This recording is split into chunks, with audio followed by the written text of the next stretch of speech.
ॐ त्र्यम्बकं यजामहे सुगन्धे पुष्टिवर्धनम् उर्वारुकमिव बन्धुनाथ मृत्युमुखीयमृतात्।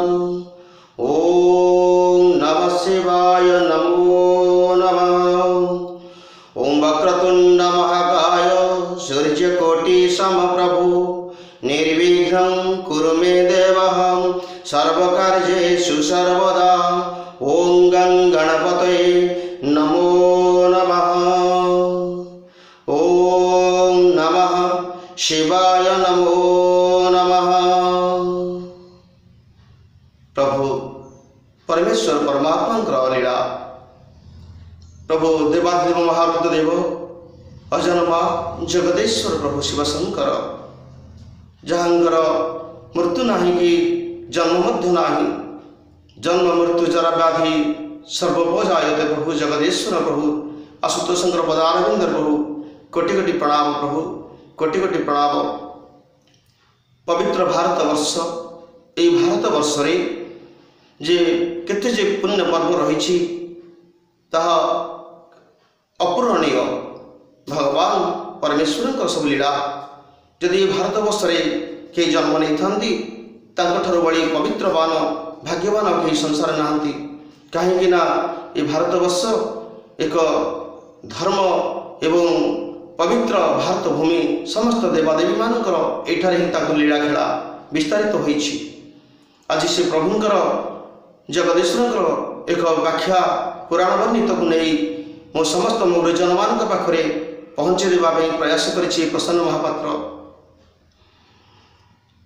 तो पौष मास शुक्ल पक्ष दशमी तिथि, ये दशमी तिथि रे भगवान श्रीकृष्ण पुओ जे कि सांब जाम्बवती ठारू जन्मग्रहण करथिले। बहुत रोग रे पीड़ित होगा परे, कुष्ठव्याधि रोग रे पीड़ित होगा परे, भिन्न भिन्न रोग रे पीड़ित होगा परे तांको स्वर्गर पद्य जे कि अश्विनी कुमार मध्य भल कर नथिले।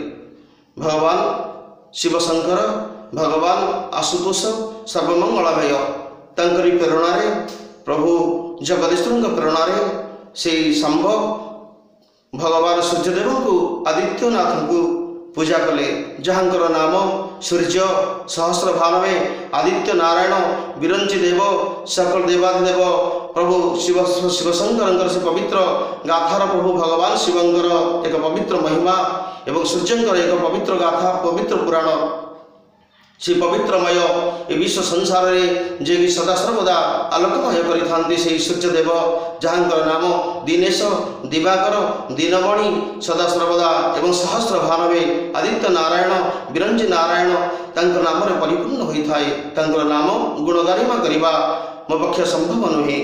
तेणुक सूर्यंकर देवंकर अर्थात रविनारायणकर जहाँ को रविवार रे सदा सर्वदा आराधना करा भक्त मानू सदा सर्वदा विनम्र सहित अनुरोध ये रविवार दिन भगवान आशुतोषंकर शरणापन्न होई भगवान विष्णुकर मध्य शरणापन्न होई एवं सूर्यदेव को टी आराधना करंतु।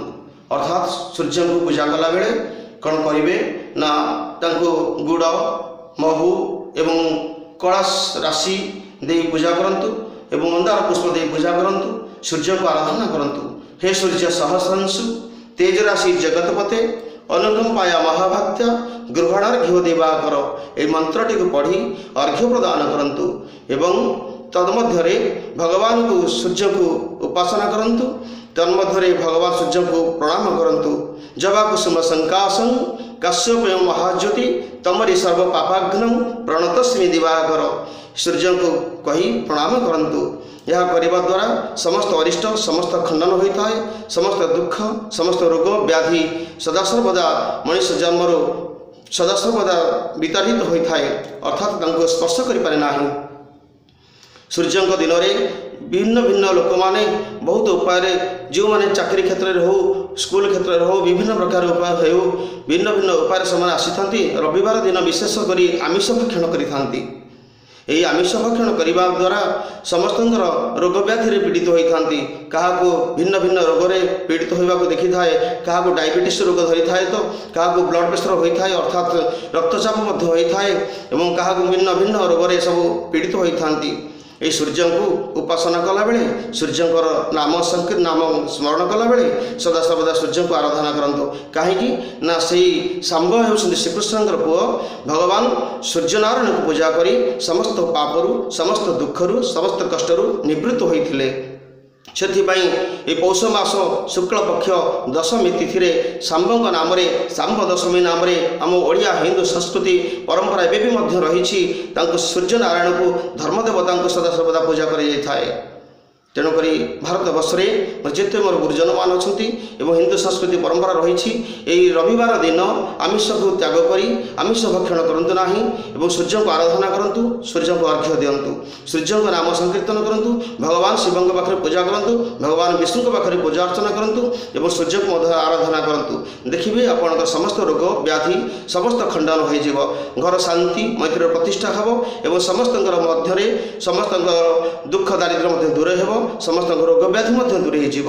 ଏହା ହେଉଛି ଭଗବାନ ସୂର୍ଯ୍ୟନାରାୟଣଙ୍କ ଉପାସକମାନଙ୍କର ପାଇଁ ମୋର ଗୋଟିଏ ବିନମ୍ର ସହିତ ନିବେଦନ ବା ପ୍ରାର୍ଥନା। ଏ ପ୍ରସନ୍ନ ମହାପାତ୍ର ଯେ ସମସ୍ତଙ୍କ ପାଖରେ ପହଞ୍ଚାଇ ଦେବା ପାଇଁ ପ୍ରୟାସ କରିଛି, ଆପଣମାନଙ୍କର ଆଶୀର୍ବାଦ ମୋ ପାଇଁ ସଦାସର୍ବଦା ପଥ ପ୍ରଦର୍ଶକ ହେବ। ଜୟ ଜଗନ୍ନାଥ, ଜୟ ଶିବ ଶଙ୍କର ପ୍ରଭୁ।